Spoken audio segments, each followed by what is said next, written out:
ശബ്ദജിൻ എട്ടാമത്തെ. എല്ലാ ചാപ്റ്ററിലും കുറച്ച് ശബ്ദജിൻ ഉണ്ടാവും.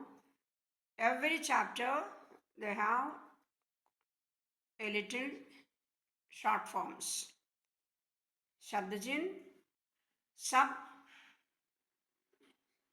अभ्यास में है. हफ्ता फा लाइन का ऊपर, काफी लाइन पर, तरफ लाइन काटते हैं. हफ्ता എന്ന് പറഞ്ഞാൽ വീക്ക്, കാഫി പറഞ്ഞാൽ സഫീഷ്യൻറ്റ്, തരഫ് എന്ന് പറഞ്ഞാൽ ഡിറക്ഷൻ. കഹ, അപ്പോൾ ഇതിൻ്റെ 3 outline same. Position above the line, on the line, through the line. കഹ ഹാവാണ്. കഹ അബൌവ് ദി ലൈൻ, കഹി ഓൺ ദി ലൈൻ, നഹി ത്രൂ ദി ലൈൻ. സഹർഷ് സാ ഷ അബൌവ് ദി ലൈൻ. സംരക്ഷക് സാ ഷ ഓൺ ദി ലൈൻ. അപ്പോൾ ഈ above the line, on the line, through the line ആണ് നോക്കേണ്ടത്. വാസ്തവം വാ സാവൃത്ത്, സവാൽ സാവൃത്ത് എഴുതിയിട്ട് വാ കാണണം. അപ്പോൾ ഹുക്കിൻ്റെ അകത്ത് വേണം ആദ്യം സാവൃത്ത് എഴുതിയിട്ട് വാ എഴുതണം. സവാൽ ശബ്ദജൻ. ഇനി വാക്യാംശ്. നമ്മളെ കഴിഞ്ഞ ചാപ്റ്ററിൽ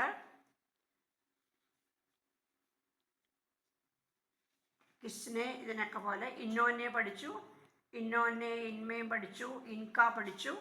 അതേപോലെ ഇവിടെ കിസ്നെയാണ് പഠിക്കണം. കിസ്നെ എല്ലാം എബോവ് ദി ലൈനാണ്, സോറി ഓൺ ദി ലൈൻ. കിസ്നെ കാ സാവൃത്ത് നെ, കിസ്കോ കാ സാവൃത്ത് കാ, കിസ് സേ.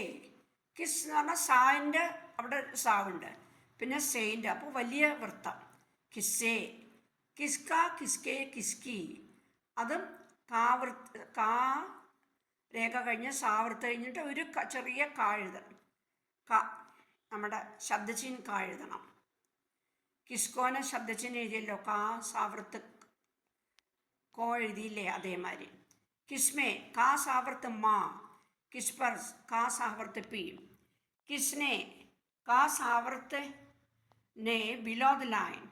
കിസി കോ, ഇതൊക്കെ ബിലോ. കിസി എന്ന് പറയുമ്പോൾ ഒക്കെ ബിലോ ദി ലൈൻ. കിസ്ന കിസ്കോ എന്നൊക്കെ പറയുമ്പോൾ ഓൺ ദി ലൈൻ. അത് ശ്രദ്ധിച്ചാൽ മതി. കിസി കോ ബിലോ ദി ലൈൻ. കാ സാവൃത്ത് കാ. കാ മീൻസ് നമ്മുടെ കാ കോ, അതാണ് ഞാൻ ഉദ്ദേശിക്കണേ. കിസി ചേ കാ लार्ज सर्कल, किसी बिलो द लाइन, लाइन का नीचे. किसी किसी का किसी की. ഇവിടെ നമ്മളെ കിസ്ക കിസ്കെ കിസ്കി എഴുതിയല്ലോ, കെ സാവൃത്ത് ക. അതേപോലെ ഇവിടെ കെ സാവൃത്ത് ക ബിലോ ദ ലൈൻ. കിസി മേ കെ സാവൃത്ത് മാ ബിലോ ദ ലൈൻ. കിസി पर കാ സാവൃത്ത് പി, ചെറിയ പി, അധികം വലുതാവരുത്, അത് കിസി पर. ഇവിടെ കിസ് पर എഴുതിയല്ലോ, കാ സാവൃത്ത് പ ഓൺ ദി ലൈൻ, കിസി पर കാ സാവൃത്ത് പി ബിലോ ദി ലൈൻ. അപ്പോൾ ശബ്ദചിഹ്നം യു ഷുഡ് ലേൺ ശബ്ദചിഹ്നം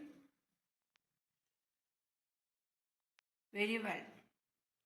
आप लोग शब्दचिन्ह अच्छा പഠിക്കണം चाहिए.